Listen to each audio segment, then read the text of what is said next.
Yazid बिन मुआविया की मौत 64 हिजरी में दमिश्क में हुई। उसकी मौत के बाद खिलाफत का बोझ उसके नौजवान बेटे मुआविया बिन यजीद पर डाल दिया गया। तारीखी रिवायतों के मुताबिक मुआविया बिन यजीद एक नर्म मिजाज और दीनी तबीयत का नौजवान था, जिसे हुकूमत का कोई शौक नहीं था। तख्त पर बैठते ही मुआविया बिन यजीद ने एक खुतबा दिया, जिसमें उसने अपने वालिद यजीद के आमाल से खुलकर लताअल्लुक़ी इख्तियार की।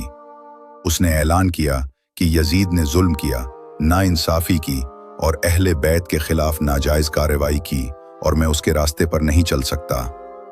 उसने कहा कि मैं खिलाफत की इस जिम्मेदारी को निभाने के काबिल नहीं हूँ और मैं इसे छोड़ता हूँ। कुछ हफ्तों तक ही उसने हुकूमत की और फिर बाकायदा इस्तीफा दे दिया। कबीली सियासत में ये एक बड़ा कदम था, क्योंकि बनी उमैया के अंदर कोई मजबूत उम्मीदवार नहीं बचा था।